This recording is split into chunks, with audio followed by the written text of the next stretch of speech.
Welcome student. स्वागत है आपका अपने यूट्यूब चैनल अभिनंदन एकेडमी कालापल पर। छात्रों, आज मैं लेके आया हूँ है ना बहुत ही महत्वपूर्ण अध्याय है ना, अध्याय 11 मानव नेत्र व रंग बिरंगा संसार। तो देखिए, सबसे पहले मैं बता दूं कि इस पाठ से आपको 2 वस्तुनिष्ठ प्रश्न आएंगे और एक 3 नंबर का क्वेश्चन आएगा, है ना। तो मैं महत्वपूर्ण क्वेश्चन की यदि बात करें हम, तो हम पढ़ेंगे यहाँ पे दृष्टि दोष के बारे में। किसके बारे में पढ़ेंगे? दृष्टि दोष, है ना। तो सबसे पहला दृष्टि दोष है मेरे पास निकट दृष्टि दोष, है ना। निकट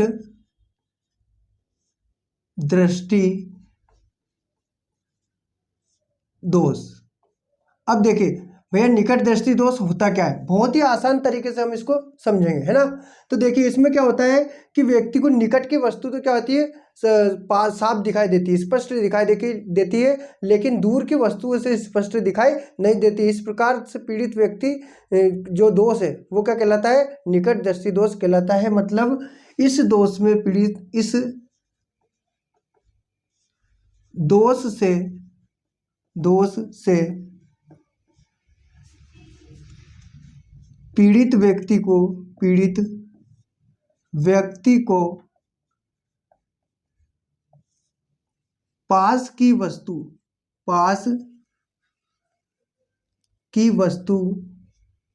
तो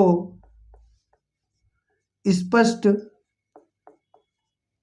या साफ दिखाई देती है,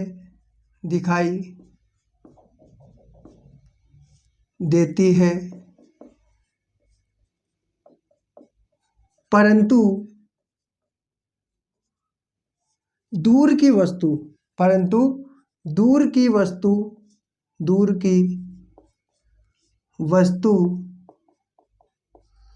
स्पष्ट दिखाई नहीं देती,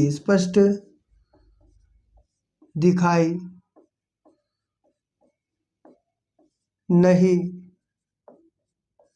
देती है, निकट दृष्टि दोष कहलाता है।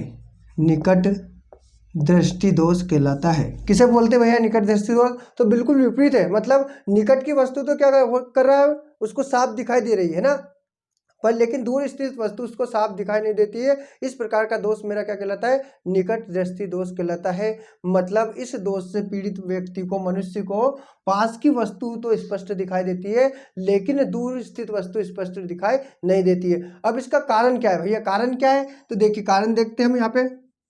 कारण, तो पहला कारण हो जाएगा यहाँ पे नेत्र लेंस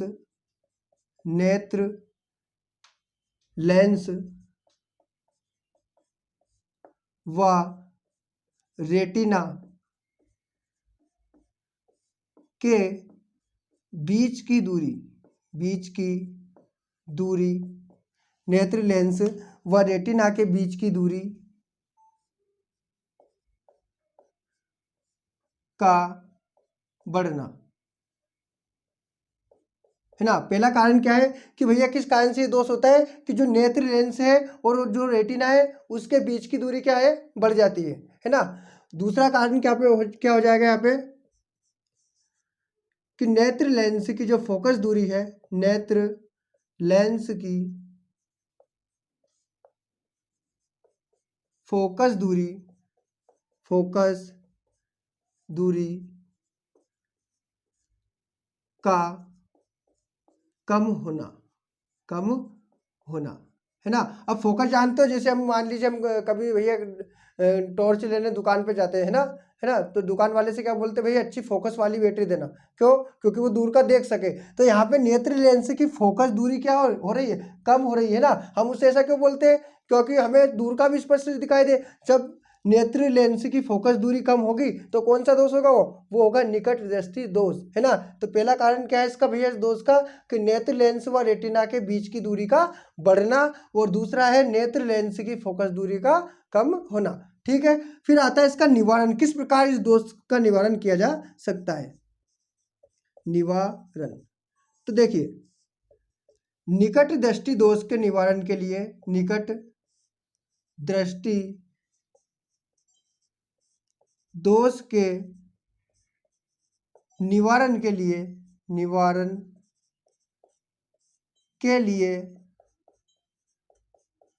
है ना, अवतल लेंस उपयोग में लाया जाता है। अवतल लेंस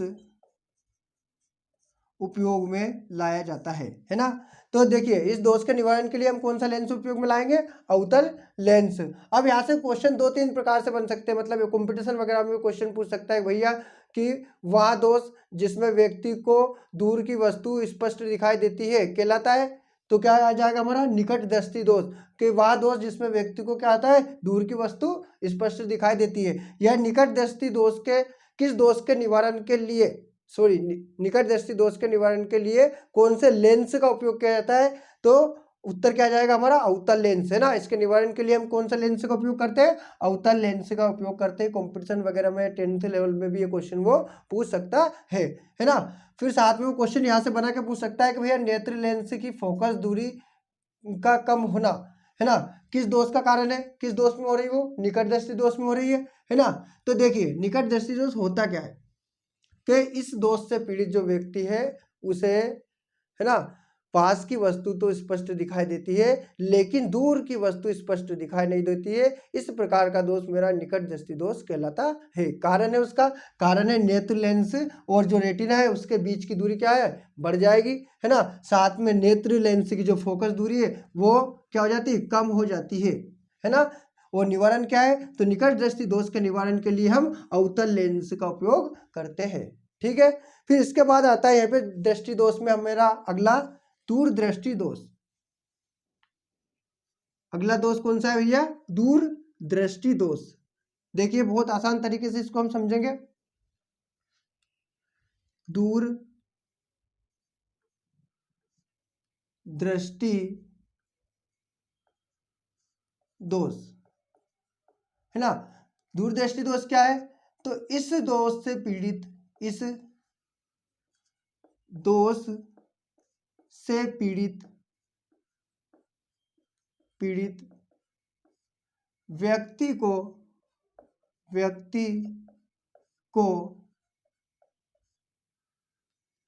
है ना, इस दोष से पीड़ित व्यक्ति को दूर की वस्तु तो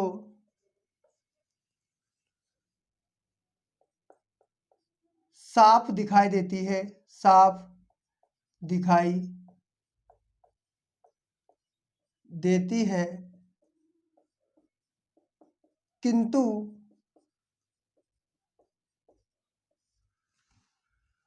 पास की वस्तु या निकट की वस्तु बोल सकते हैं, किंतु निकट की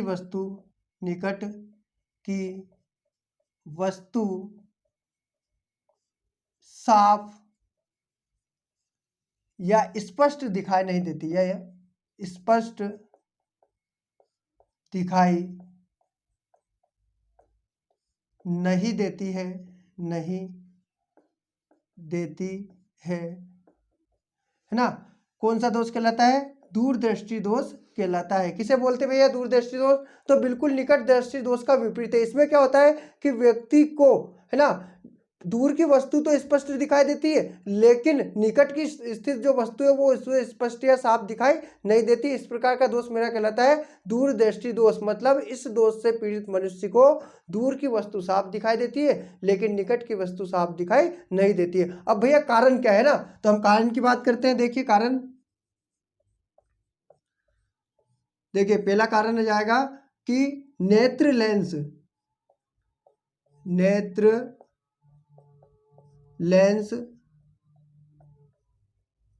व रेटिना के बीच की दूरी का कम होना। पहला कारण क्या है, किस कारण से ये दोष हो रहा है भैया, कि जो नेत्र लेंस है और जो रेटिना है उसके बीच की दूरी क्या हो रही है, कम हो रही है ना। इस कारण से कौन सा दोष उत्पन्न हो रहा है, दूरदृष्टि दोष उत्पन्न हो रहा है। दूसरा कारण क्या है इसका, कि नेत्र लेंस की फोकस दूरी का बढ़ना। दूसरा कारण क्या है कि नेत्र लेंस की जो फोकस दूरी है ना, जैसे अभी मैंने दुकान का उदाहरण बताया था, टॉर्च का उदाहरण बताया था, हम अच्छी फोकस वाली टॉर्च मांगते हैं। उससे क्यों मांगते हैं? ताकि हमें भैया दूर का स्पष्ट दिखाई दे। तो यहाँ पे क्या होता है, जो हमारा नेत्र लेंस है उसकी फोकस दूरी क्या होती है, बढ़ जाती है, अधिक हो जाती है ना, जिसके कारण कौन सा दोष उत्पन्न हो जाता है, दूरदृष्टि दोष उत्पन्न हो जाता है। तो इसके दो कारण दे रखे, पहला नेत्र लेंस व रेटिना के बीच की दूरी का कम होना, दूसरा नेत्र लेंस की फोकस दूरी का बढ़ना या अधिक होना। अब भैया निवारण क्या है, किस प्रकार इस दोष का हम निवारण कर सकते हैं? तो देखिए निवारण में क्या आ जाएगा मेरा, देखिए कि इस दोष के निवारण हेतु, इस दोष के निवारण हेतु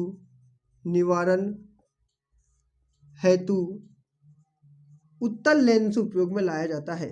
उत्तल लेंस उपयोग में लाया जाता है, उपयोग में लाया जाता है। ठीक है, दूरदर्शी दोष के निवारण के लिए कौन सा लेंस उपयोग में लाते हैं हम? तो उत्तल लेंस उपयोग में लाया जाता है। ठीक है, तो एक बार फिर बता रहा हूं मैं, दूरदृष्टि दोष क्या है कि इस दोष से पीड़ित व्यक्ति को दूर की वस्तु तो स्पष्ट या साफ दिखाई देती है, किंतु पास की वस्तु या निकट की वस्तु स्पष्ट दिखाई नहीं देती है। इस प्रकार का दोष मेरा दूरदृष्टि दोष कहलाता है ना। कारण क्या है, किस कारण से दोष हो रहा है? तो नेत्र लेंस और रेटिना के बीच की दूरी का बढ़ना, और साथ में इस दोष के निवारण नेत्र लेंस की फोकस दूरी का बढ़ना, है ना, और नेत्र लेंस व रेटिना के बीच की दूरी का कम होना। आगे समझ में? और निवारण हेतु कौन सा लेंस उपयोग में लाया जाता है? उत्तल लेंस उपयोग में लाया जाता है।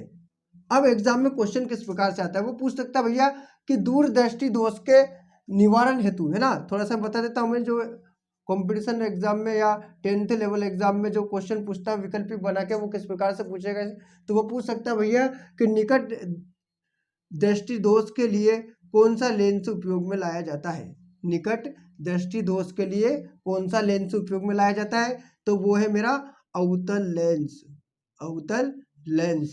पर हम कंफ्यूज हो जाते हैं ना, तो वो आज मैं बताता हूँ आप किस प्रकार हम कंफ्यूज नहीं होंगे, है ना। इसी प्रकार दूरदृष्टि दोष के लिए कौन सा लेंस उपयोग में लाया जाता है?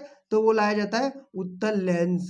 अब हम याद कैसे रखें, हम है ना भूल जाते हैं, हम कंफ्यूज हो जाते हैं भैया कि निकट में, और निकट के लिए उत्तल लेंस, निकट दृष्टि दोष के निवारण के लिए उत्तल लेंस उपयोग में लाया जाता है या अवतल लेंस उपयोग में लाया जाता है। तो इसके लिए एक बहुत बेहतरीन ट्रिक है ना, देखिए निकट में कितने शब्द है, 1 2 3, समझना थोड़ा सा। निकट दृष्टि दोष के निवारण के लिए उत्तल लेंस उपयोग में लाया जाता है, दूर दृष्टि दोष के निवारण के लिए उत्तल लेंस उपयोग में लाया जाता है। ठीक है, पर अब हम इन्हें याद कैसे रखें, है ना, हम भूले कैसे ना। तो देखिए 1 2 3 कितने शब्द इसमें, इसमें है भैया 3 शब्द, और 3 के बाद आप जानते हो क्या आता है, 4 आता है। तो 4, 1 2 3 4, मतलब निकट दृष्टि दोष के निवारण के लिए अवतल लेंस उपयोग में लाया जाता है, मतलब 3 के बाद क्या आता है, 4 आता है। ठीक है, इसी प्रकार हम दूरदृष्टि दोष की बात करें तो देखिए दूरदृष्टि दोष में कितने शब्द, 1 और 2। ठीक है, 2 के बाद क्या आता है, आप जानते हो 2 के बाद क्या आता है, 3 आता है ना। तो 1 2 3, मतलब दूरदृष्टि दोष के निवारण के लिए उत्तल लेंस उपयोग में लाया जाता है, मतलब 2 के बाद 3 और 3 के बाद 4। इस प्रकार से हमारा कंफ्यूजन खत्म हो जाएगा, है ना। इस प्रकार से आप इसको याद रख सकते हो, है ना। तो कंपटीशन वगैरह एग्जाम में भी क्वेश्चन पूछ सकता है कि भैया दूरदृष्टि दोष के निवारण हेतु कौन सा लेंस उपयोग में लाया जाता है? तो उत्तल लेंस उपयोग में लाया जाता है ना। निकट दृष्टि दोष के निवारण हेतु कौन सा लेंस उपयोग में लाया जाता है? तो अवतल लेंस उपयोग में लाया जाता है। ठीक है, फिर इसके बाद हम बात करते हैं जरा दृष्टि दोष। जरा दृष्टि दोष, अब जरा दृष्टि दोष क्या होता है, देखिए, है ना। तो वृद्ध अवस्था के कारण, है ना, वृद्ध अवस्था के कारण हमारी आंखों की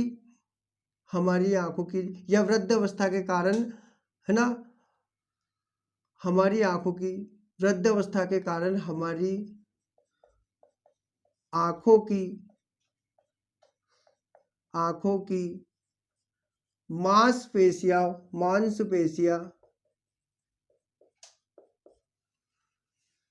कमजोर हो जाती है, कमजोर हो जाती है, जिसके कारण व्यक्ति को पास स्थित या पास की वस्तु तथा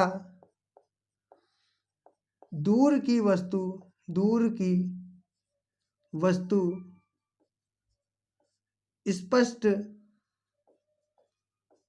दिखाई नहीं देती है, जरा दृष्टि दोष कहलाता है। किसे बोलते हैं भैया जरा दृष्टि दोष? कि वृद्ध अवस्था के कारण हमारी आंखों की जो मांसपेशियां है वो क्या हो जाती है, कमजोर हो जाती है, जिसके कारण ना तो व्यक्ति को पास की वस्तु स्पष्ट दिखाई देती है, ना दूर की वस्तु स्पष्ट दिखाई देती है। एक बार फिर बोल के बता रहा हूं मैं कि है ना, वृद्ध अवस्था के कारण हमारी जो आंखों की मांसपेशियां है वो क्या हो जाती है, कमजोर हो जाती है ना, और कमजोर होने के कारण व्यक्ति को ना तो पास की वस्तु स्पष्ट दिखाई देती है, ना दूर की वस्तु स्पष्ट दिखाई देती है। इस प्रकार का जो दोष है वो जरा दृष्टि दोष कहलाता है। और इसका निवारण देखिए, इस दोष के निवारण हेतु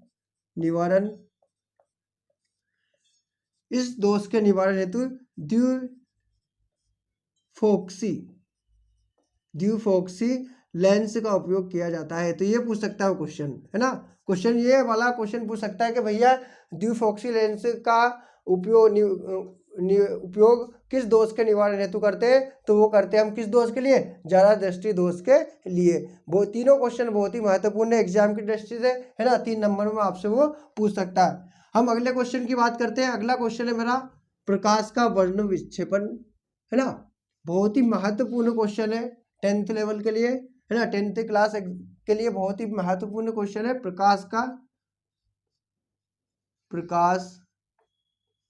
का वर्ण विक्षेपण, प्रकाश का वर्ण विक्षेपण, जो कि बहुत ही महत्वपूर्ण क्वेश्चन है। क्वेश्चन 3-4 प्रकार से पूछ सकता है। वो पूछ सकता है कि भैया किसी प्रिज्म से जब श्वेत प्रकाश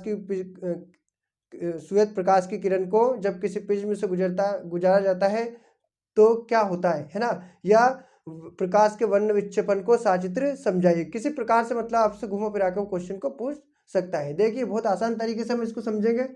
देखिए मैं इसका चित्र भी बना रहा हूं यहाँ पे।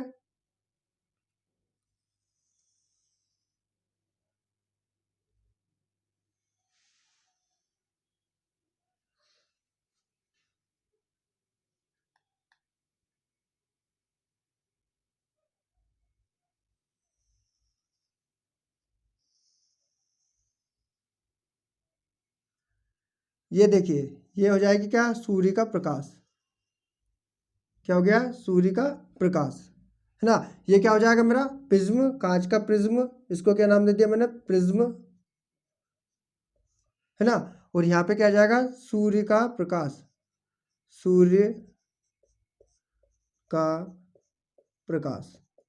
अब होता क्या भैया, जैसे ही ये श्वेत प्रकाश है ना किसी प्रिज्म पे पड़ता है तो ये क्या करता है, 7 अवयवी रंगों में बढ़ जाता है, विभक्त हो जाता है। वो घटना प्रकाश का क्या कहलाती है, वर्ण विक्षेपण कहलाती है ना। ये एक कांच का प्रिज्म है और जैसे ही ये प्रकाश की किरण इस प्रिज्म पे पड़ती है तो देखिए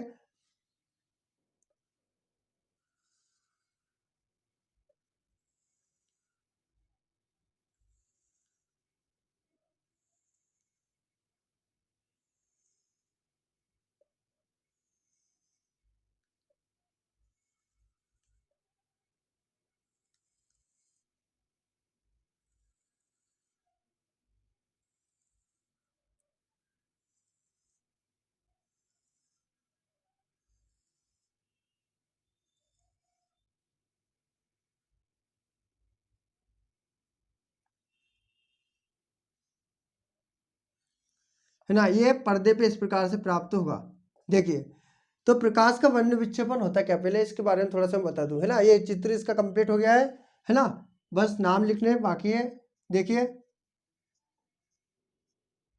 कि प्रकाश का, है ना, जब श्वेत प्रकाश किसी प्रिज्म से होकर गुजरता है, श्वेत प्रकाश यानी सूर्य का प्रकाश, ये प्रिज्म है ना, जब श्वेत प्रकाश किसी प्रिज्म से होकर गुजरता है तो वो 7 अवयवी रंगों में क्या हो जाता है, बट जाता है ना। और उनके अवयवी रंगों में बटने की जो घटना है वो प्रकाश का क्या कहलाती है, वर्ण विक्षेपण कहलाती है ना।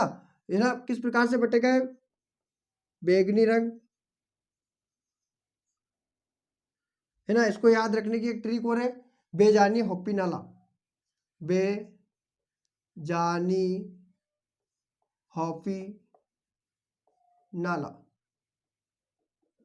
है ना। इस ट्रिक के माध्यम से भी आप इसको याद रख सकते हो, इन रंगों के नाम, ठीक है। बेजानी हॉपी नाला, तो बे से क्या हो जाएगा बैगनी रंग, जा से क्या हो जाएगा मेरा जामुनी है ना। फिर क्या रहा, नी से क्या हो जाएगा मेरा नीला है ना। हा से क्या हो जाएगा हरा है ना। पी से क्या हो जाएगा मेरा पीला है ना। और ना से क्या हो जाएगा नारंगी, नारंगी है ना। और ला से क्या हो जाएगा लाल। ये आपके सामने चित्र कंप्लीट हो गया, और चित्र के द्वारा ही आप पूरे क्वेश्चन का आंसर लिख सकते हो। क्वेश्चन क्या है भैया हमारा, कि चित्र द्वारा समझाइए प्रकाश के वर्ण विक्षेपण को, या प्रकाश के वर्ण विक्षेपण का को साचित्र समझाइए। क्वेश्चन क्या है, प्रकाश का वर्ण विक्षेपण को साचित्र समझाइए। चित्र आपके सामने दे रखा है ना। ये सूर्य का प्रकाश है, ये इस कांच के प्रिज्म में पड़ रहा है, वो पड़ने के बाद क्या कर रहा है, ये अवयवी रंगों में क्या कर रहा है, विभक्त हो रहा है, बट रहा है ना। तो वो घटना ही क्या कहलाती है, प्रकाश का वर्ण विक्षेपण कहलाती है। याद रखने की ट्रिक क्या है इसकी, बेजानी हॉपी नाला है ना। यहाँ पे कौन सा रंग है, बैगनी रंग, जामुनी, नीला, हरा, पीला, नारंगी, लाल। आगे समझ में। तो क्वेश्चन यदि आता है आपको भैया, तो उसका आंसर सीधा से क्या रहेगा कि जब श्वेत प्रकाश की किरण, जब सूर्य प्रकाश की किरण को किसी प्रिज्म से, जब सूर्य प्रकाश की किरण को किसी प्रिज्म से गुजारा जाता है या होकर गुजरती है, तो वो 7 अवयवी रंगों में बट जाती है या विभक्त हो जाती है। वो घटना प्रकाश का वर्ण विक्षेपण कहलाती है। ठीक है छात्रों।